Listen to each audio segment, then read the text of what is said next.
Hello વિદ્યાર્થી મિત્રો, જય શ્રી કૃષ્ણ, હર હર મહાદેવ. તો આપણે જોયું હતું આગળ કે દ્રવ્ય શેનું બનેલું હોય છે અને દ્રવ્યોની લાક્ષણિકતા જોઈ.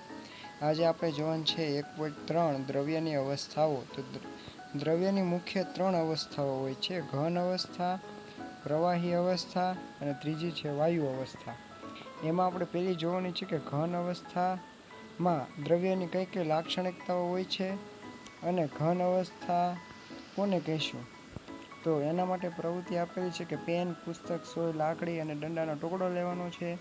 એના ઉપર હથોડી વડે ટીપવાથી અને તેઓને ખેંચવાથી કે નીચે પડવાથી શું થાય એનું આપણે અવલોકન કરવાનું છે. તો આપણે જોવા મળશે કે પેન, પુસ્તક, સોય અથવા તો લાકડીના દંડાનો ટુકડો છે અને નીચે પાડતા કે ટીપતા સરળતાથી એના આકારમાં ફેરફાર થતો નથી. તો આપણે કહી શકીએ છીએ કે જે ઘન અવસ્થા હોય છે એની પાસે નિશ્ચિત આકાર હોય છે અને એ યોગ્ય જગ્યા પણ રોકે છે. તો આપણે કહી શકીએ કે જે ઘન અવસ્થા છે દ્રવ્યની, એની પાસે નિશ્ચિત આકાર અને નિશ્ચિત કદ હોય છે. સરળતાથી તેના આકારમાં ફેરફાર કરવો કેવો બને છે?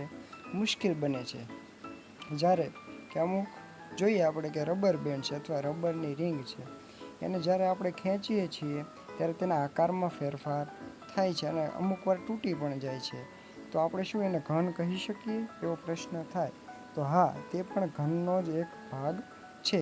પછી બીજી વસ્તુ છે મીઠું અને ખાંડ. જે પાત્રમાં ભરવામાં આવે તેવા પાત્ર જેવો આકાર ગ્રહણ કરે છે. તો એને આપણે ઘન કહી શકીએ? હા, એને આપણે ઘન કહી શકીએ. આપણે જોઈએ છીએ કે ગમે પાત્રમાં એને ભરવામાં આવે તેના જેવો આકાર તે ગ્રહણ કરે છે, પરંતુ તેના જે મૂળ સ્ફટિકો છે, જે કણ છે મીઠાના અને ખાંડના, એનો આકાર બદલતો નથી. પછી છે વાદળી, સ્પોન્જ. એને જ્યારે દબાવવામાં આવે તો તેના કદમાં ફેરફાર થાય છે, આકારમાં ફેરફાર થાય છે. શા માટે એવું થાય છે?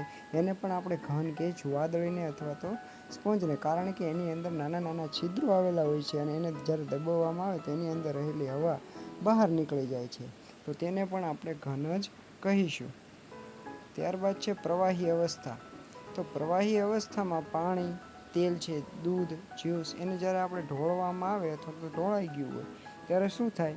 એ વહી જાય, ચારે તરફ ગતિ કરવાનું શરૂ કરી દે.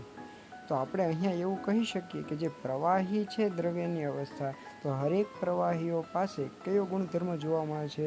વહનશીલતાનો. એટલે કે સતત ગતિમાં રહે. આપણે ક્યાંય ઢોળાઈ ગયું હોય, પાણી બાણી છે, તો એ શું થાય? આજુબાજુમાં ચાલવાનું શરૂ કરી દે, વહેવાનું શરૂ કરી દે. એટલે વહનશીલતાનો ગુણધર્મ કોણ ધરાવે છે? પ્રવાહીઓ.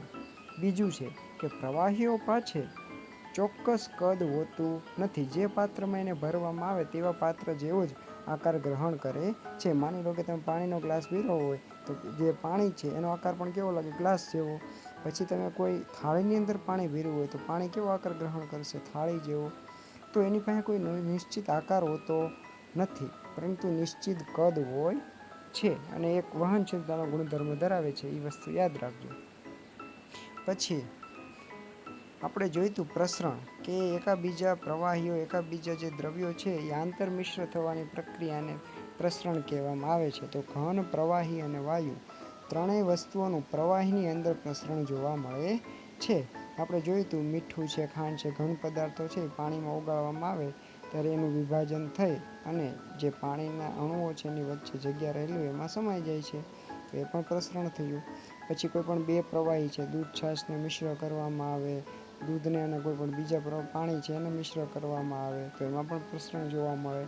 પછી પાણીની અંદર ઓક્સિજન અને કાર્બન ડાયોક્સાઇડનું મિશ્રણ હોય છે. જે ઓક્સિજન વાયુ છે તો જળચર જીવો છે પોતાના શ્વસનમાં ઉપયોગ કરે. કાર્બન ડાયોક્સાઇડ છે તો સમુદ્રી વનસ્પતિઓ હોય કાર્બન ડાયોક્સાઇડનો ઉપયોગ કરે. તો આ વાયુઓ પણ પ્રવાહીની અંદર મિશ્રણ થાય છે. પછી ત્રીજી દ્રવ્યની અવસ્થા છે વાયુ અવસ્થા, ગેસિયસ સ્ટેટ.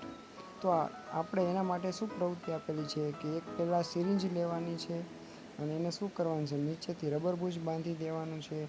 ત્રણ વસ્તુ લેવાની છે. એકમાં કંઈ પણ ભરવાનું નથી, બીજી વસ્તુમાં પાણી ભરવાનું છે બીજી સિરિંજમાં, અને ત્રીજી સિરિંજમાં ચોકનો ટુકડો ભરવાનો છે. હવે જ્યારે ઉપરથી પિસ્ટનને દબાવવામાં આવે છે ત્યારે સરળતાથી કઈ સિરિંજમાં પિસ્ટન દબાવવું સહેલો પડશે? તો સ્વાભાવિક છે, જેમાં વાયુ છે એ પિસ્ટનનું સંકોચન કરવું સરળ પડશે.